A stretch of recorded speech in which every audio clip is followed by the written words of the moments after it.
All right, welcome everybody. This is the weekly co-stream that we're doing here with Future Aza and Investing Against the Grain. We've got our good buddies here, Brian White and Nick Gibbs. Today we're going to talk Tesla stock, and what the institutional analysts have been saying, many of them have been coming out with increasing in the price target for Tesla. You got Piper Sandler, you got Baird, Cantor Fitzgerald, Morgan Stanley did a downgrade on Ford and GM. You got Night View Capital also weighing in on the future of Tesla. But the reason why is primarily because there is this notion and this feeling at this point on both the future, which is Robotaxi. People are believing that 1010 is going to be a big event. It's going to be a big catalyst, but also the near term, which is Q3. Many investors, the big whale institutional investors are saying that Q3 could be the best quarter, not only in China, but I think in general. And we'll talk about that, break down what's happening in Europe, what's happening in China. So welcome, everybody. Welcome, Nick and Brian. Let's kick off with you. Brian, what's your thinking about the best quarter ever? What's the chance of that? What's the chance? High. The chance is high. We haven't seen any slowdowns in Shanghai. That is the biggest engine powering this locomotive. It's got a lot of tailwind. It's been running at what appears to be full capacity. We've seen some fantastically strong numbers, and they are ahead of past quarters. They are on track to have their best quarter ever. Then you've got Fremont, which I believe had about a week of slowdown, but not shutdown. And then Berlin and Texas have been doing just fine. Berlin doesn't appear to be going gangbusters, but appears to be holding reasonably steady. And in Texas, despite still producing a ton of Model Ys, we also have the production from the Cybertruck, which is substantial. And I think all of that's going to add up and really count. Now let's take a quick look at the article here. Tesla's potential best quarter in China raises expectations. Several banks boost third quarter delivery estimates this week. It could also be just because they were so low. The expectations were so low. Strong figures could ally fears ahead of the key Robotaxi event. So it says here, at least 4 analysts have boosted their estimates for Tesla's third quarter numbers, which are due next week. All point to signs that sales are starting to pick up in China, a key area for Tesla. The China strength comes at a very opportune time for Tesla, because there is a little bit of weakness in Europe for sure. I'm not sure it's happening in the US as well. This is a company, the analyst Barclays, Dan Levy now expects deliveries of 470,000 vehicles in 3 months ending in September, up from 462. So they're all raising their expectations for Q3. Tesla's still a car company at this point, but at least as a car company, even the regular cars before the more affordable is coming. Nick, what's your thoughts on what you just saw here? Yeah, it's talk about sentiment change, huh? Just definitely seems. I'll tell you what's even more striking. And Herbert, forgive me if you're about to pull this up in a second, and I'm just no, okay, go on. Did you see that Goldman Sachs is recommending people buy calls before I did not see that. Okay, yeah, go ahead. That's good news. Big news. Go for it. Yeah. So Yashu just reposted. I actually bookmarked it in anticipation for this. So Yashu posted saying, "Wow, you can't make this up. Tesla 1010 FOMO upon us," and it's CNBC. Under only the Pro version, saying, and the headline is Goldman recommends buying Tesla call options before 2 big catalysts in October. So it's like the sentiment is swinging. Like, ladies and gentlemen, get ready. Yeah, it's actually falling into the, we were just joking around about it, but it's actually not a joke. We did a show on this several months ago. some people were laughing, going, here's Nick, us being bulls. But you laid out what was going to happen. You had the interest rate cuts. You said that we don't normally see a jump in the stock until closer to the 1010 event, just like we did 8.8. I was like a week, 2 weeks ago, I was going, I don't see it happening, Nick. And then, of course, it started to happening, fueled on by the 1.1 event, the interest rate cuts. But what are the 2 big catalysts that they're talking about? Because from what I'm reading, Robotaxi event, it is a catalyst. Many of the institutional investors are saying that. But 2, many of them have said that they're expecting a more affordable car, the $25,000 car. That's the thing that they're more excited about. Are there 2 catalysts? Yeah, I think there's 3 catalysts. You got October 2nd, we get delivery numbers. Then you got Robotaxi event. Then you got earnings. So those are three catalysts going into it. And then that is the beginning of Q4, which should be the best quarter we have. So I just think there's a lot of reason to be bullish going into this. Like there's just, I mean, those are huge catalysts because even then, especially if we have good deliveries, which I think we all are estimating that we will on the second, normally with something like Robotaxi event, you could predictably say that, hey, it's probably gonna be a buy the rumor, sell the news.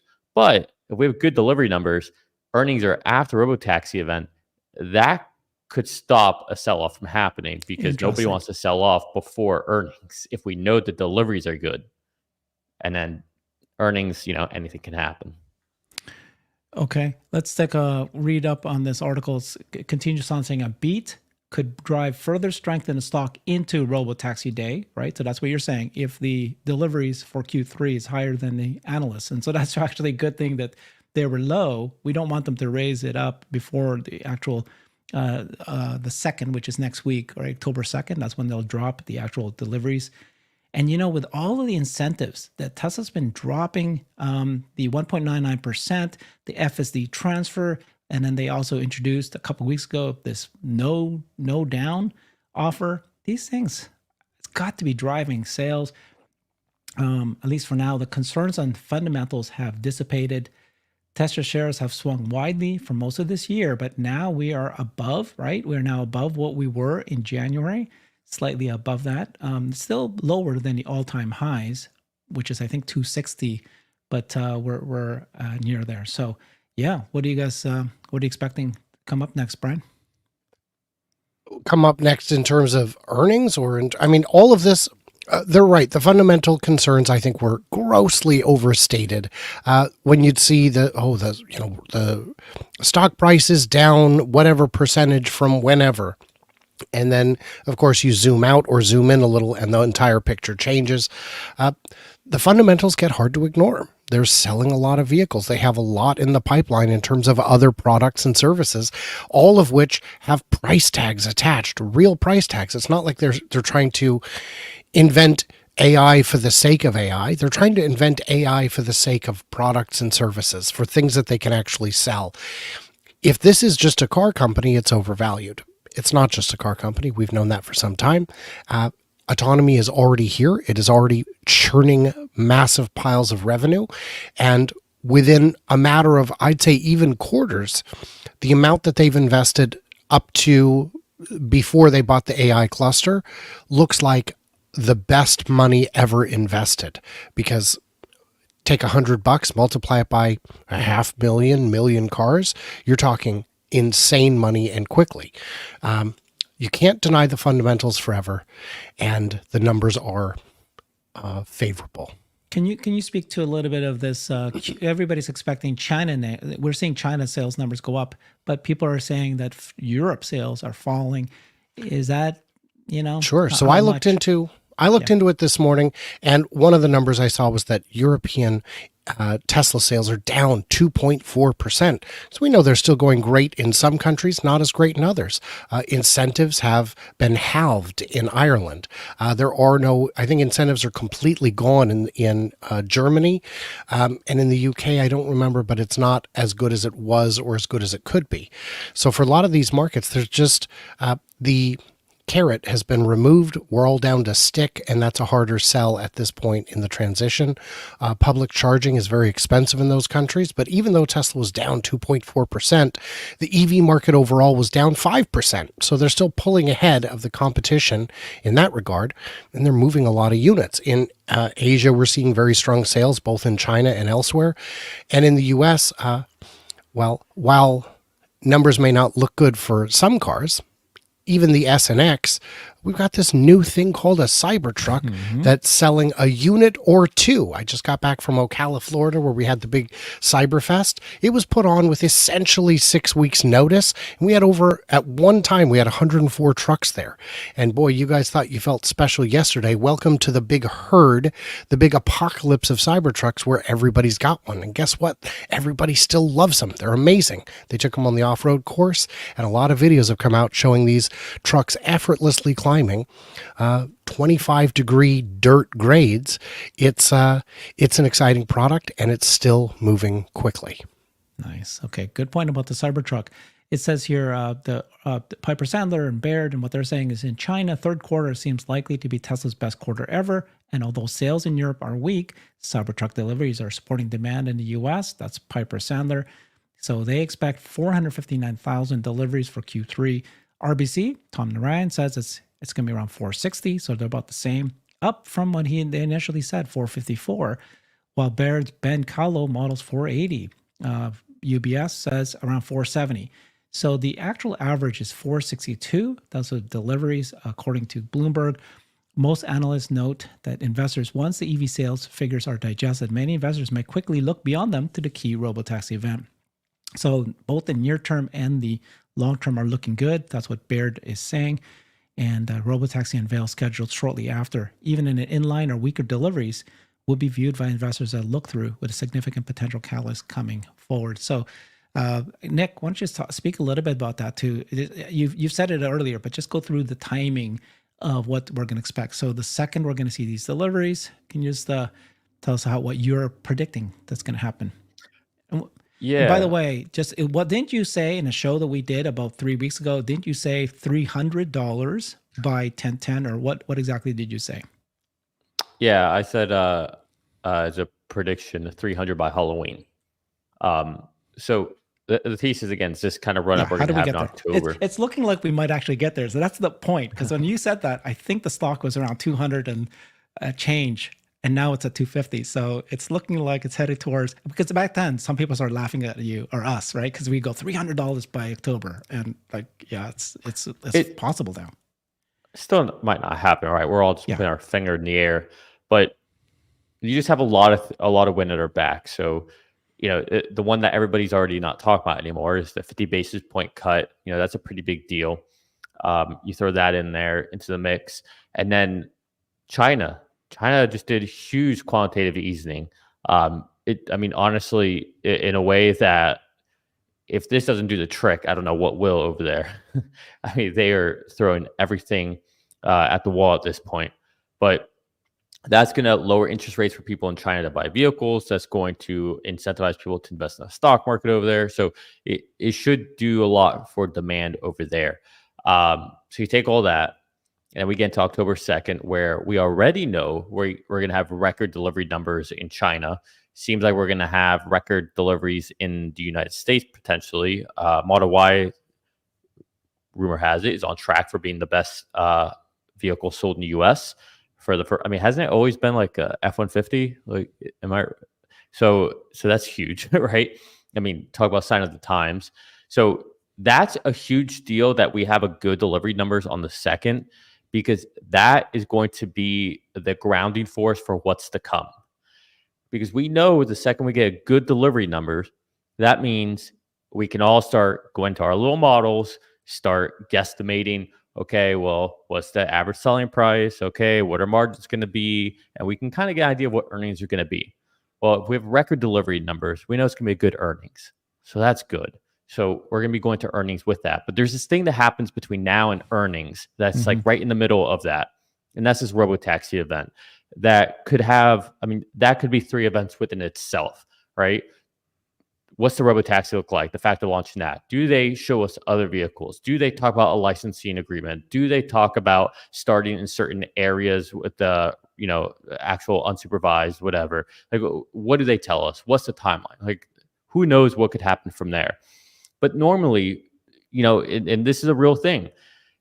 Even with Apple, you see this. Buy the rumor, sell the news. So buy the hype into the event, buy the FOMO. Like I said, Goldman Sachs is saying buy call options going into it, buy that, and then sell afterwards. But here's the thing. Call options as in short call options, not leaps?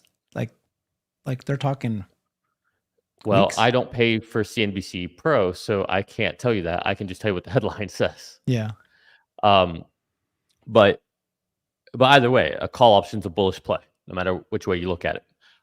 If you're buying. So if you're buying call options, they're saying buy call options, that's bullish. So, but my point is, normally we do have a sell after these events because people want to take their profits and go. I don't think we will have that happen. Obviously, if everything's good and we get all these amazing news and all that, it won't happen. But we have an insurance policy if October 2nd is a good delivery numbers. And that insurance policy is that we have earnings shortly after Robotaxi event, and nobody's going to want to sell before earnings if we have good delivery numbers. So it anchors us. So it's a very unique place to have this event where we can be anchored. Now, that doesn't mean people don't sell after earnings or going into earnings. That's possible. But my point is, we at least will have a potential rally going into that. And assuming earnings are good, deliveries are good, maybe margins bottom out. Maybe they tell us even more exciting things during the earnings call. Maybe they repeat some exciting things that were said during Robotaxi event. Then we're going into the end of October in a really good place, into November, into December. And that is the best quarter for automotive, period, for most companies, period. So this just, yeah, I mean, 300 is, we can smell it. It's right there. All of this is true and correct, and it's crazy when we were talking about the F-150. I looked it up. Some people in the chat looked it up. 47 years it's been the number one truck. 42 years it's been the number one model overall, the best-selling vehicle. And if you'd have asked Ford just 3 years ago, said, hey, I'm from the future, someone's going to replace you in the number one spot, who's it going to be? They wouldn't have guessed Tesla, and they sure as heck wouldn't have guessed the Model Y. They just don't have the vision. They would have probably guessed Silverado or Ram or something, but not that. They don't see it coming. They don't get it. And if the deliveries are as strong as I think the three of us suspect, you're absolutely right about not selling before earnings. We got to see what the earnings are. I had a chance to talk with a guy at Cyberfest, Florida, and I was saying, do you understand what ZEV credits are? And he said, no, just tell me. And I said, well, and I started explaining, he goes, oh, I remember. Didn't Tesla get a bunch of those way back when? And I said, they're still getting them, and they're still getting bigger. A lot of people don't understand all the revenue sources. And you can say, well, if you back those out, why would you back them out? They're real dollars. You can spend them. So there's going to be some, there's a lot of potential upside, and we'll see, I think, even better uptake of FSD, which is real cash that counts today. I want to ask you guys whether or not the 1010 event is overhyped and hyped by the big whale investors and even retail, right? So when I've been reading a lot of these notes from these institutional analysts, and they go, 1010 is an actual catalyst. So almost all of them say that, which is a big, as you said, sentiment change. All of a sudden, they're now believing Robotaxi is real because here's an event, and we're going to tell you what this is. They are testing FSD. Brian and I just did a show on Baird, and he actually tested FSD. Said it's fantastic. He believes strongly that autonomy is going to work. Night View Capital, they are saying that Robotaxi is going to work. But they also all say that there's going to be a more affordable car presented. A $25,000 car is what Cantor Fitzgerald said. And so the question is, okay, what happens if they don't present a more affordable car than a $25,000 car? Is that overhyped? Everybody thinks, oh my God, they're going to just show us like multiple vehicles. And because for many of these investors, they agree with FSD, but they will say it's like 10 years away from now, and that it doesn't add. Look what Cantor said. We agree FSD, we agree bot, but we have a neutral for the next 12-month price target. So it's like, okay, what the hell, right? Like, why? Because they think it's so far away. What happens if the more affordable cars are not presented? Could that be a kind of a downgrade? And people go, oh crap, we thought that they were going to present it, and that's why we were getting hyped up. I don't know what they expect. I think it's impossible to know what's in their head. And honestly, I'm not convinced that they know what they're expecting to see. Is this event overhyped? Oh, yes, absolutely. Everyone is talking about it. Everyone wants a ticket. And the number of tickets will in no way match the demand for the tickets. So it's going to be hyped, and it'll be for everyone who can't go, doesn't go. Everyone in tech will be watching this event live like it's the Apple Vision Pro kind of event. It'll be, I think, covered at that level. And we are seeing test vehicles down there, not the little yellow one, but a bunch of Teslas are parked in a little lot at Warner Brothers, a little parking lot. We've seen pictures of them leaked. I don't remember if it was Gregor Truck, but one of the regulars on X said, look at all these test vehicles at Warner Brothers getting the lay of the land. So I don't know what's going on. Yeah, Herbert, or maybe Brian, with regards to it being overhyped,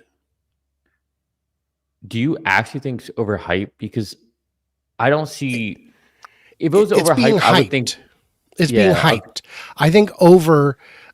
We can't know until we see what's delivered, but it is getting hype.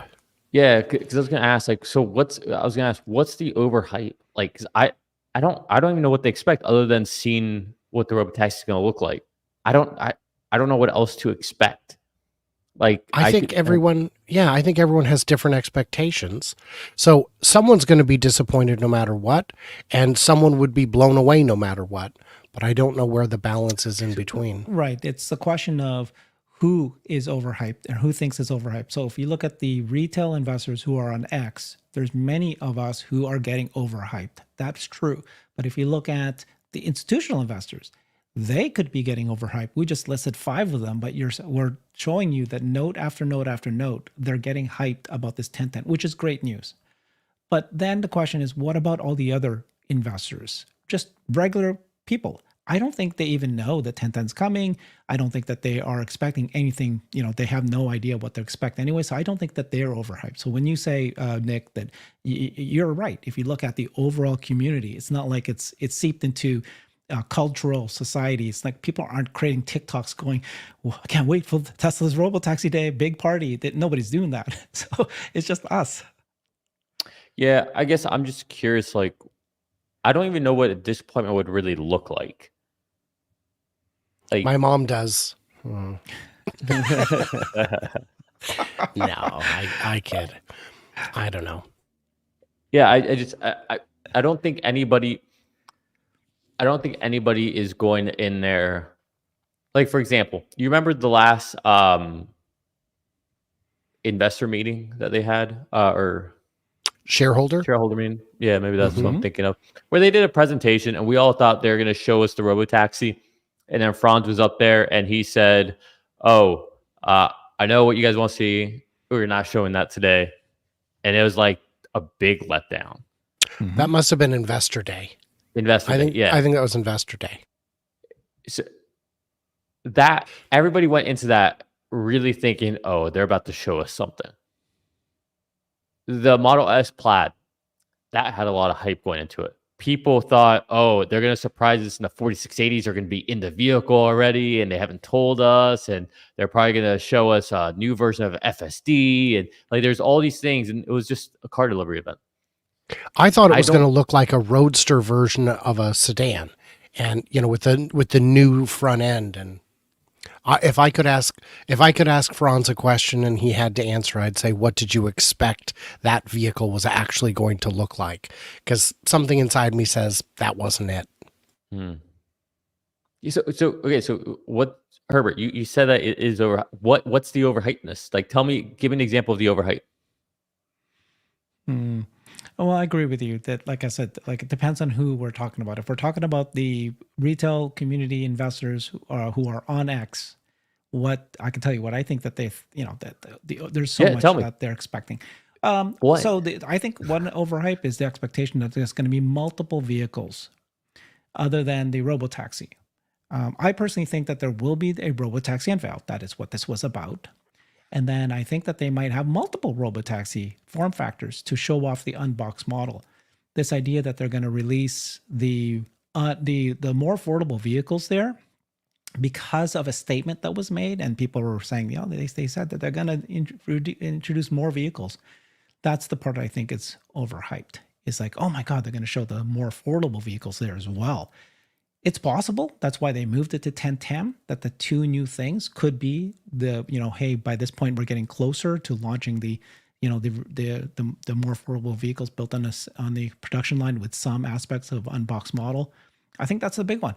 Other than that, I mean, the expectation is, right, there's a car, there's a Robotaxi, and there is an app, there's a network.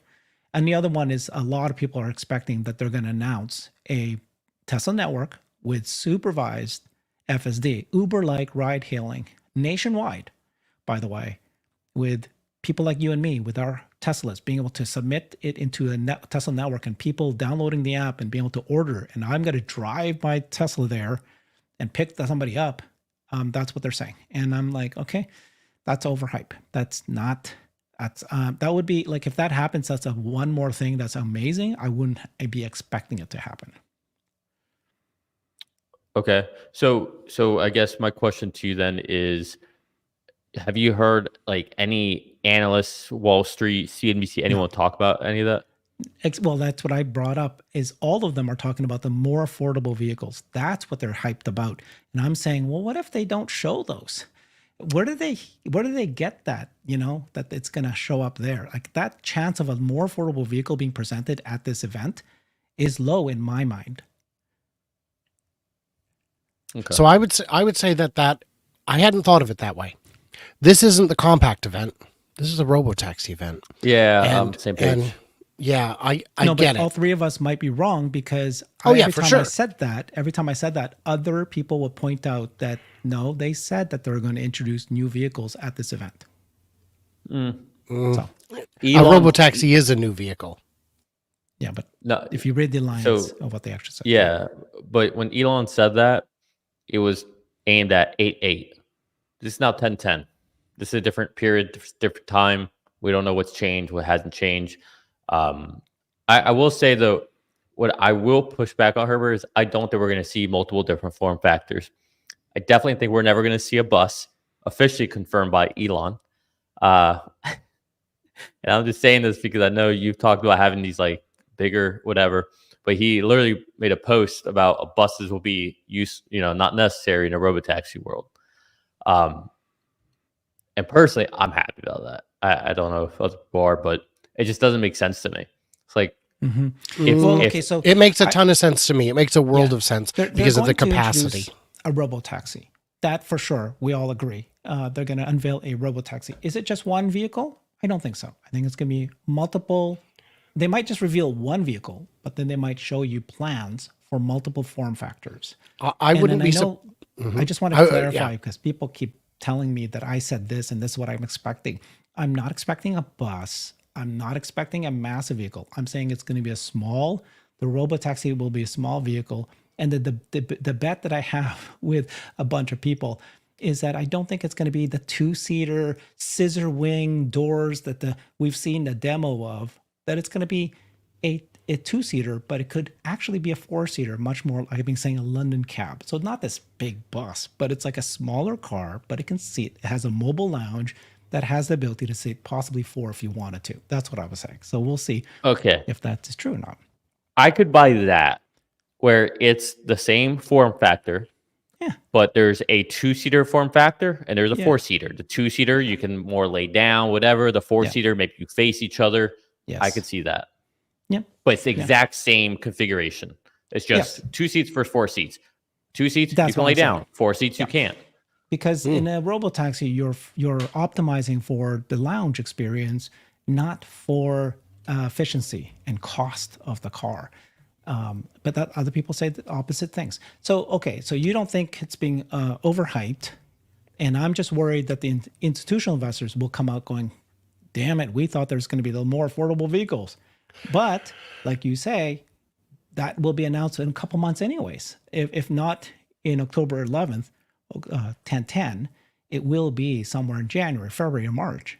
That's when we'd expect it. So it's not a long wait for these more affordable vehicles anyway. So I think that you're right that the catalysts are building up of each other. And what I've been saying, and I know you probably agree with me, right? That the interest rate cuts was giving permission now to the investors in a growth company who keep talking about the future to invest in that company, because the interest rates are going to get cut and they're going to continue to get that. It's a series of cuts over the next 6 months, over the next year. And now you can start to realize that sales of the car company business is only going to grow. So I did want to talk about buses real quick because buses are tremendously valuable for reducing congestion. If you look at how many people fit on a bus, per square foot versus a car, they're hugely valuable. What I see value in is a car to take me to the bus, to the park and ride. When I worked downtown, when I went to university, I always used the park and ride, and it would run, to downtown would run every 15 minutes, but to the university would run once an hour. And it was so much quicker than actually driving because you skip all of traffic. I don't think we're going to see a bus. I expect to see 2 or 3 vehicles, only one of them operational.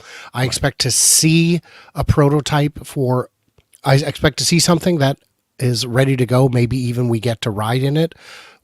Somebody gets to ride in it. A second one that looks very much like it. And I wouldn't be surprised to see a little shuttle bus that the Boring Company would use, because that's going to be immensely valuable for getting passengers from the airport to various hotels. At some point, the Boring Company is going to be at the stadium. Getting passengers out of the stadium in groups is critical. You can't empty a stadium 2 passengers at a time. It wouldn't work. But I don't think we'll see an operational version of that. And I would expect that to, maybe look like a canoe or something. Yeah, the other thing that people are saying now that's overhyped is some people believe that at the event, and they reveal the Robotaxi, they're going to say, it's up for sale. Put in $1,000 down payment, and you can order one for yourself when it comes available in a couple of years. I'm like, guys, come on. It's possible, I guess, but it is possible, but that's overhyped. That's not something I'm looking to see. No, that wouldn't make sense. Like, you would want the first however many to be yours. Like, if I was Tesla, because you want to be able to operate it, understand how they're used, get all the data, make sure that nothing's being abused. You don't want Sandy Monroe to take it and break it down. You don't want to give anything away. Like, I wouldn't, at least. You're right. Okay, so Catalyst. We're talking about Tesla Catalyst. Thank you so much, Nick. You laid it out perfectly. You actually did this a month ago, and we did this show, and it's playing out to the T of what you suggested. And I repeat this because it makes sense now, but when you said it back then, you're a contrarian. Few people were confident enough, have the courage to actually say at the time, because it was still kind of negative sentiment. We're seeing institutional investors, like you say, change their sentiment, talking about Tesla as a car company, as an auto company. And then all of these events are happening. Plus the new vehicles are coming out. If not, that could be a disappointment if they say, oh, we told you that the new low affordable vehicles are coming out in the first quarter of next year, first half of next year. What if they punt it? What if that was delayed? I think the chance of that is very low, because it's built on the same production line as we have now, right? How do you feel about that risk that they say, hey, these more affordable vehicles, we're punting it for a year?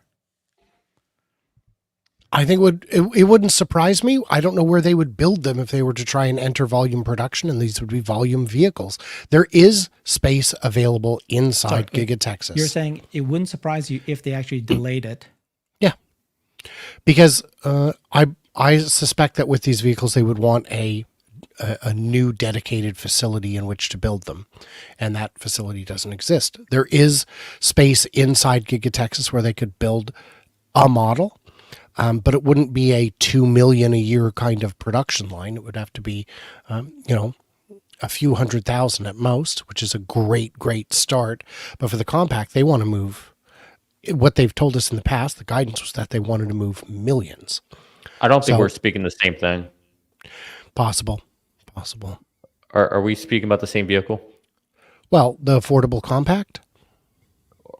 Are you calling that the Robotaxi or no? Well, is it the same vehicle? So I don't know. No, it's not. Okay. It's not. What I'm talking about is the 2 new, more affordable vehicles that are built in the same production line. Those ones. Okay. Then we were not talking about the same thing. Those could roll out anytime. Those could absolutely roll out Yeah. in 3 months, 4 months.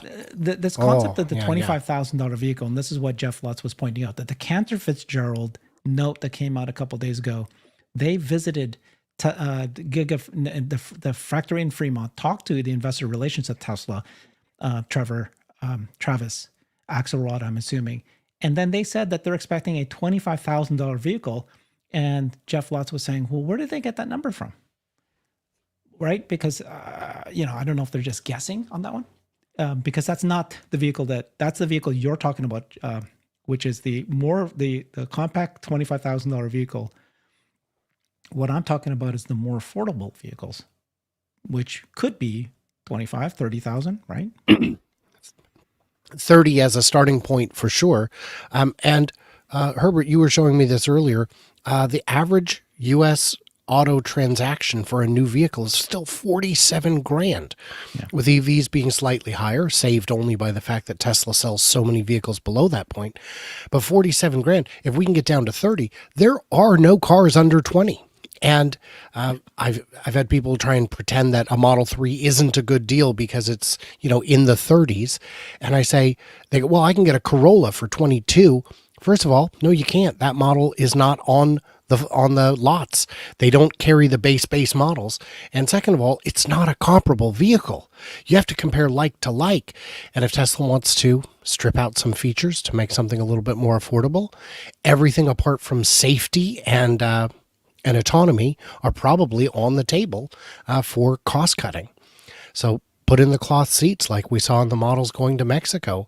Reduce the speaker count by a handful like they did in some of the lower priced Model 3s. There are ways to trim prices without even changing which model it's going into. But by changing the model a little bit, it can get even cheaper. And 30 grand to me is a real sweet spot, especially if it qualifies for the federal tax credit. That puts you at 22.5 for a Tesla. That's amazing. For the safest car on the road. That's interesting. Yeah, I think about what they can do to make it more affordable. So you could go down to one motor. To your point, I guess you go to cloth seats. I would hate if they did that. I just think it's kind of gross. That's awesome. Gross. I'm about to show it to you right now. I don't mind them. I've had cloth seats. I have no problem with them. Take a look at this. I got the video. This is Mexico. This is the more affordable vehicle that they launch in Mexico. You can buy this now. $5,000 or is it $3,000 US cheaper. Can you mute that? Yeah, can you mute it? Sorry, guys. It's okay. great. Actually, Why is that doesn't terrible? look bad. That doesn't look bad. This is the Model 3. They stripped out. They made it from cloth seats. They removed like this. I think the rear screen. They removed certain speakers, whatever. I can't remember the whole list now. But they were able to reduce the price by $3 grand just by small tweaks like this.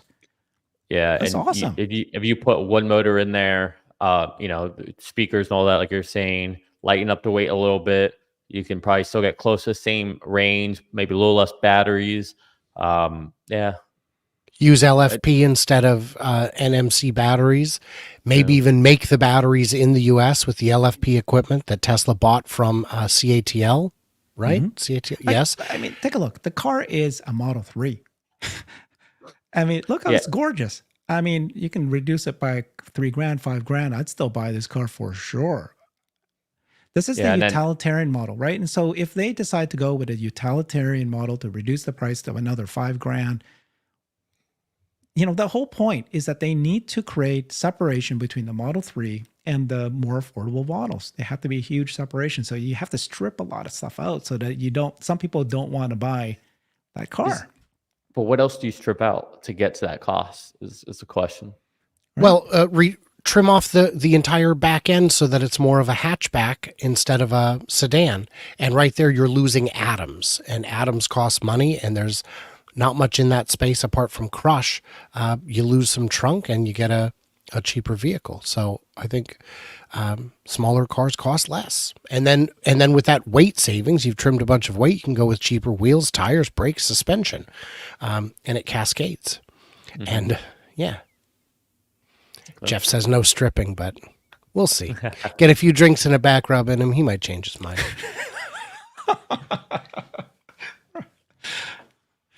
You're funny. All right. Well, so okay, institutional investors are buying into it. Are retail investors getting hyped? Are we getting hyped and wanting to buy more Tesla stock? It's one thing when you got these large, big whale institutional investors. A lot of us said we needed to wait for them to wake up. But how come we're not seeing the stock jump quite yet? It's the market cap is so big that people jumping in doesn't move it as much as it would if it was a smaller company. I think we are seeing people jumping in. Yeah, we've moved a lot in very little time. Good point. We're now at 250 from 200, I guess. But just I We're guess the fall 256. from 200, 256 today. Yeah. So are you still going to call 300 by October 31st? You're saying now? No reason not to. Okay. And then what's I mean, your estimate for the end of the year? Mm-hmm. Oh, I don't have one. But so over the last 6 months, we hit 271 right as we were hearing about 8.8 and as Elon's comp package was approved by shareholders, but apparently not this judge, which we haven't even spoken about that in a while. But if we pass 271 again, the next Fibonacci is all the way at 300. So if we can break 271, like I said, which we were just there on 7-Eleven, that's funny. But if we get to 271 again, from there, it's clear sailing to 300. So Nick, do you expect an increase in a stock, a catalyst, if there's further rate cuts by the end of this year, which they've already announced it's going to happen? It's kind of maybe already built in, don't you think? It's all baked in. But that's the stock. What about purchases of cars? Wouldn't that go up? I know that there's a delay. It's all baked in. Okay, before interest rates actually necessarily go down, just because. Nope, that's not how it works. It's not how it works. Just the same way, for example, they did the 50 basis point cut, and technically rates went up the next day. Why'd that happen? Because the bonds tell the Fed what to do. If you look at it, every single time, 100% of the time, the Fed has really looked at what the 2 years doing, what the 10 years doing, and that's what they make the decisions on. The bonds lead the Fed. They're ahead of the Fed. So those movements have already been affected. Look at we have record or high refinances and mortgages right now, right? It's because this is all happening already. The market's already seen it. We don't have to wait for the rates to funnel through because that's just prime, right? But the bonds and the 10 and the 2 year and the 10 and the 30-year mortgage are kind of linked together. That all happens ahead of time. The market is efficient. All right. So the market, you're never going to be like, oh, I know they're going to do this. Let me get the edge on here. The only thing that I ever see in the market where the market's not efficient and doesn't know everything, it's with Tesla. For some reason, it's the weirdest thing. Everything else, the market's extremely efficient in. But with Tesla, it's like we know things that it's not like it's crazy secret. Just go on X. You can see it. Just watch the flyovers, watch what Brian does tracking it. Like it's there. You can choose not to look at it, but the market's really efficient, except for with Tesla. Everything else is pretty straightforward. We know everything. The market bakes it in. You're never going to have an edge. I have an edge. I have a catalyst that I bet you neither of you know. Is it Tesla related? Of course it's Tesla related. No, actually, but that's what I said. You'll say you know it, but you haven't mentioned it. No, but that's my point. With Tesla is the exception. For some reason, I don't know why. The catalyst that I'm referring to, tell me if I'm wrong, is Smart Summon. Actual Smart Summon. So today it's being more widely released. More and more people are going to watch cars in random parking lots across the United States driving on their own. They're going to ask why my car can't do something like that. They're going to recognize that Tesla is actually a technology company, not just a car company. And that's going to become a demand driver as the months go on. How is it too small of a needle mover? Or could it be a big event, a big enough event that it's going to actually be a demand driver that's going to show up by Q4? Brian? I don't know. I have absolutely no idea. I was kind of hoping you would start. I don't disagree with you that there's a potential for that, but we haven't seen it yet. I also don't have it yet, so I don't know what's going on here. Do you have it yet? I just Brian got does. 12.52 this morning. So I got it I got it yesterday. I got it yesterday, but I was at the airport when I But got that's to my not car. summon. That's not summon though. It's I don't know if it is. We'll look on my phone right now and see if it says anything. It's Or no, 12.54. Let me just look. oh that has summon. Yeah, let me look. I got 12.5.2 yesterday. .3.2. I think I've got from- 12.54. Yeah, we're Yeah, that hearing has today and yesterday that it took them a while to when they released actual Smart Summon to a small group of employees, then to a small group of special beta testers, non-employees, and then there was a delay. But then as they start rolling it out, it seems to be now that's going wider and wider. And so now I think that they'll feel comfortable about this, and we're going to see this fairly soon. Like all of us will get it in the next month at least. That's where the trajectory looks like it's happening now. Herbert, I expect to get it by the end of the week at the latest. If Of not, course, I'm just saying. you're gonna see me being a little child on X. Yeah. Well, everybody's already testing out on Costco parking lots, and the recent. Not videos, everybody. I mean, Yeah. the ones who received it, it's Costco parking lots, and it's looking really good. It's looking like it's actually working. Which hardware do you both have? I've got two cars, so 4 and 3. Fancy. Fancy. That's And just bought how a third Tesla. Yeah. So it's finally changing everything. So yeah, I mean, it's okay. So those are the potential, right? I mean, Elon himself said that FSD is going to be a demand driver. I've been talking about that for a long time, and now he's repeated it, or he confirmed that it could actually be a demand driver. That's what this is, right? Demand driver means something that increases sales of the vehicles because people realize that FSD is a safer car, it's more comfortable to drive, and now it's got a feature called the Smart Summon that could actually be useful. I was in X today, and I've been asking the question to people: is actual Smart Summon a kind of a toy, a fun gizmo, or is it a real utility? And the expert commented something that reminded me of what my wife always tells me, which is, you men are so lucky when you just walk nonchalantly through the parking lot, not caring about a thing.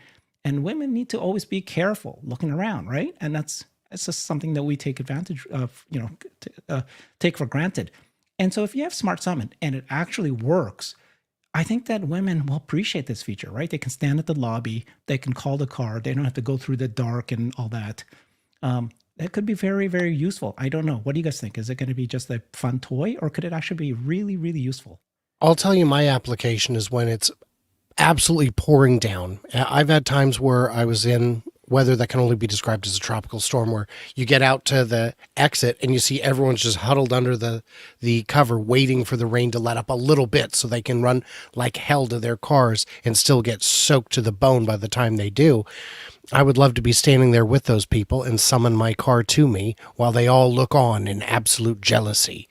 But it's raining right now, but I'm a little busy. Yeah, I would say based on what I've heard from everybody, right now it's still just a cool party trick. I don't think it'll take much to advance from that. I do agree with you, Herbert. That's a great use case. Period. It's hard for me. Like if you have a wife, if you have kids, if you have loved ones, it's kind of hard to not have them in a Tesla. It was honestly the biggest forcing function for us because we had a paid off car already. And then there was like 2 near misses where other people almost hit us. And I was like, oh my God, like this is just knowing what I know. Like I have the information about how safe Teslas are. It's like I just, God forbid something happens. So I get that from a safety perspective, especially from a woman's perspective. But right now, the fact that you have to have your eyes on it, the fact that Tesla says you have to keep pressing the button, you have to be able to see the vehicle, that makes it still kind of a party trick. Now, when you can be inside, you can press it, and you just wait wherever you are, just like you would wait for an Uber, right? You don't listen. You call an Uber and you wait until it's like 1 minute out, and then you walk outside, right? When it can do that, that's game changing. But what will be even a bigger deal isn't summon, it's banish. When I can just always park at the front of something, like, all right, go away. Go find a parking, because that's so annoying. Look at this. Okay, so this guy, AI driver, of course, Elon forwarded this video. Look at this though. He pointed out, what's this number, guys? Wow, 102 millis. 102 million views of this video. Wow. Now, of course, Elon shared it, but again, 100 million views. That's crazy. So what is the interest in Smart Summon? It's high. It's interesting. It's shocking. It's something that goes, what? A car can do this? And this particular video was a great one. As we watch it, look at this. There's a car parked in front of you, but this car knows I'm going to go around it. When, normally you kind of go, why is the car stopped? Are they trying to wait for a parking spot? Should I stay? Are they stopped, or are they just slowed down? No, I'm going to go around them. This car is driving as fast as I would in a Costco parking lot. So if I was waiting for this car to come to me, I'm not saying this is too slow. I'm going, this is decent. This is old. Yes, it's old. And this is so September 23rd. That's 3 days old. What do you mean? 2 days old. So to answer your question, though, I would say, to answer your question is, what is Smart Summon? Is it a gimmick or a real feature? The answer is it's a gap in what FSD needs to be complete. It's a thing that it has to do. So it's a byproduct, just like, the insane acceleration you get is a byproduct of having an electric motor. While the electric motor, the drivetrain is the purpose, it just comes with some benefits. Okay, Yeah, look, Herbert, you're right. Has a drink. He has a drink in there, and that's a coffee cup test that Ashok Alswami, the director of Autopilot, says if FSD can drive and not spill coffee, then it's done its job right. You know what we need, that I've like posted about this on X before? They need to have, like, I don't know what you guys have in California or Washington or wherever you guys are at, but like in Florida, we have Park Mobile, so that you can pay for parking with your phone. I just want that built into my Tesla. Yeah. And so that it knows, hey, if I'm not in the car yet, just renew for another 15 minutes. But I'm not there, just renew for another 50. Like, why do I even have to think about that anymore? Like, my car should just be able to do that. Your AI should be able to figure that out. Yeah, the AI would be able to do that. You don't need AI. No, that's insane. I don't need AI.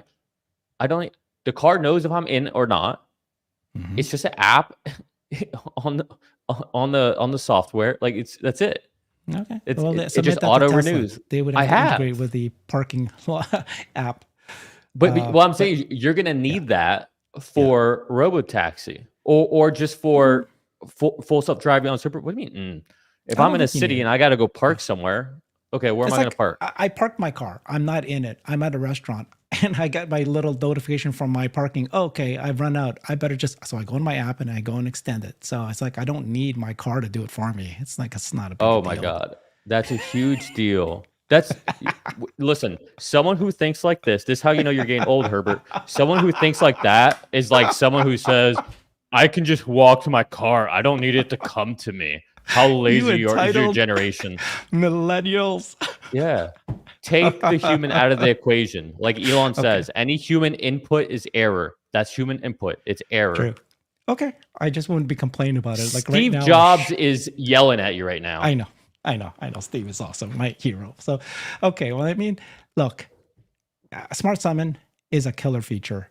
I believe so. It changed my mind, by the way. I initially wasn't thinking it was going to be a killer feature. And then I started realizing if it is working, it's going to become the ChatGPT moment. And now we're seeing it actually working, meaning to me that it's fast. It's got to be faster it's got to be at the same speed that I would drive it at. Then I'm not going to walk to it. But if it takes longer for me to just walk to it, drive the car to me, then I'm not going to wait for it, right? Press the button, have it come to me. What a great feature. I think this could be a demand driver. This could be one that people want, We'll see. But when you get all those things at that point, who needs a car? Robotaxi. If this can do this, and Elon actually did say that, didn't he? that they've extended the range of this smart summon by 100 meters, and he said at some point you'll be able to summon your car from anywhere in the world, which is basically Robotaxi, right? That's what I want. That's what I want. I want to be able to be like, hey, I want to go downtown. When I'm done, just go back to my garage. And then when I need you, but this is going to be your designated driver, dude. So why do you need to go home? Are you planning to stay somewhere else? No, if I'm going to be downtown for a few hours, I don't need my car parked paying a meter. Gotcha. Just go home, gotcha. Park in the garage, and then I'll call you 10 minutes before I want to go. Well, you should know, right? Or it could find parking it knows a mile away that's free. How much inebriated drunk, how drunk you are. Oh. No, drunk. What am I in a fraternity here? No, I'm out having a nice dinner, speaking with other people of means, having a nice glass, talking about the future, the world, figuring out problems. And if we get a little inebriated, not drunk, inebriated, so be it.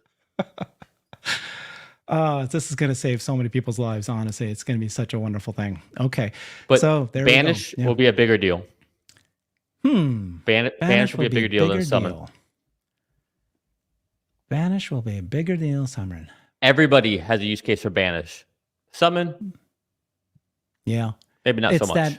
It's that frustration of trying to find that parking lot. Did you know that there's 3 different styles of parking lot people? Are you the person that will stalk people walking and you'll follow them? Are you the person that will just keep driving around and around and around? Are you the person that parks and then waits until somebody comes and leaves that, I've got my thing?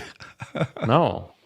What do you do? I'm the person that parks wherever I see a parking spot as soon as I see it. That's it. No, of course. Ideally further away.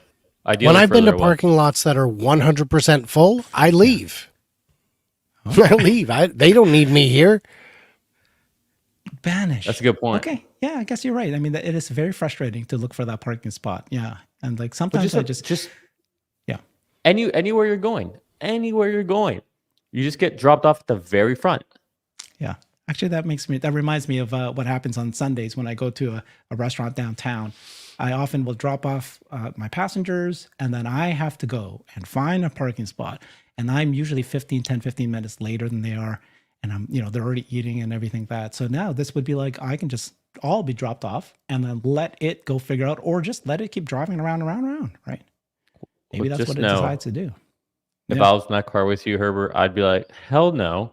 That's BS. I'm going to hang out here with you. I'm not just going to get out and let you. I'd be like, we'll walk together.